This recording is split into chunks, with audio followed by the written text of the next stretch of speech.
Hi everyone! Welcome back to my YouTube channel, Alina Vines. Pero bago tayo magsimula, kung gusto mong laging updated sa mga balita tungkol sa DSWD, SSS, pag-ibig, at iba pang government's benefits, huwag kalimutang mag-subscribe at i-click ang notification bell. Marami ang nagtatanong, may SSS ako? Qualified na ba ako sa Uplift Assistance? Ang sagot po ay hindi pa. Ayon sa inilabas na infographic ng DSWD, may 4 na requirements para makasama sa Group 3.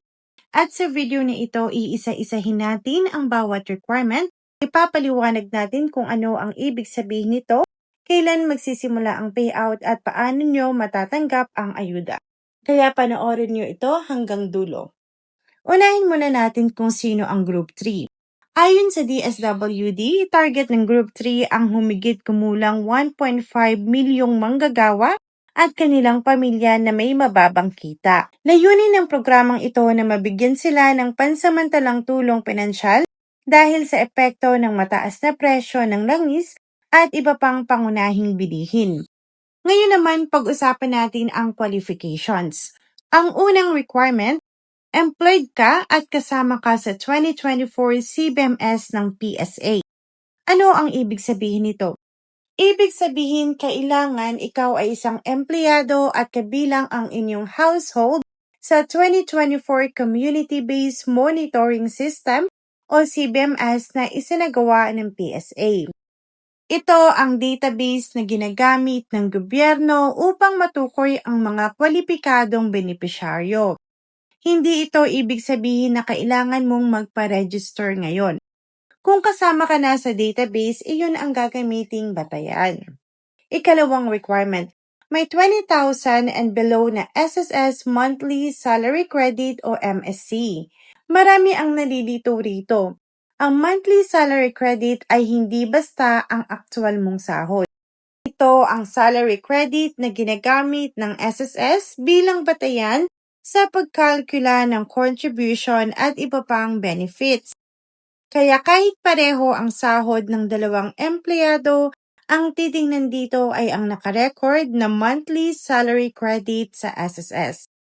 Kung ang iyong MSC ay 20,000 pababa, pasok ka sa isa sa mga qualifications ng Group 3. Ikatlong requirement, kailangan nakapaghulog ka ng kahit isang SSS contribution noong 2025 o 2026. Ibig sabihin, hindi kinakailangang maraming hulog. Kahit isang valid contribution sa itinakdang panahon ay isa sa mga requirements ng programa. Ito ay paraan ng pag-verify na ikaw ay aktibong member ng SSS. Pang-apat na requirement, may SSS Enrolled Disbursement Account ka sa SSS as of April 30, 2026. Napakahalaga nito. Bakit? Dahil dito ipapadala ang ayuda, kung wala kang enrolled disbursement account sa itinakdang cut-off, maaari kang magkaroon ng problema sa pagtanggap ng payout. Kaya magandang i-check ang iyong My.SSS account kung updated ang iyong disbursement information. Ngayon naman, magkano ang makukuha? Ayon sa DSWD, 2,000 pesos kada household bawat buwan. Magsisimula ito sa July 2026 hanggang December 2026 o kabuang 6 na buwan. Kung qualified ang inyong household, maaaring umabot sa 12,000 pesos ang kabuang matatanggap. Isa pang mahalagang paalala, kung higit sa isang miyembro ng household ang qualified na SSS member, isa lamang ang makakatanggap ng assistance. At iyon ang pinakamatandang qualified member ng household. Paano naman matatanggap ang ayuda? Ayon sa DSWD, hindi na kailangan ng manual payout. Ang assistance ay automatic na i-credit sa inyong enrolled SSS disbursement account. Kaya kung bank account o e-wallet ang naka-enroll sa inyong SSS disbursement account, doon direktang ipapasok ang ayuda. Ito ang dahilan kung bakit mahalagang updated ang inyong disbursement account. Kailan naman ang payout? Ayon sa inilabas na schedule, ang payout para sa Group 3 ay magsisimula sa July 2026. At kung qualified ang household, makakatanggap ng 2,000 pesos bawat buwan hanggang December 2026. Gayunpaman, maaaring hindi sabay-sabay ang pag-credit sa lahat ng beneficiaries dahil daraan pa ito sa validation at rollout ng program.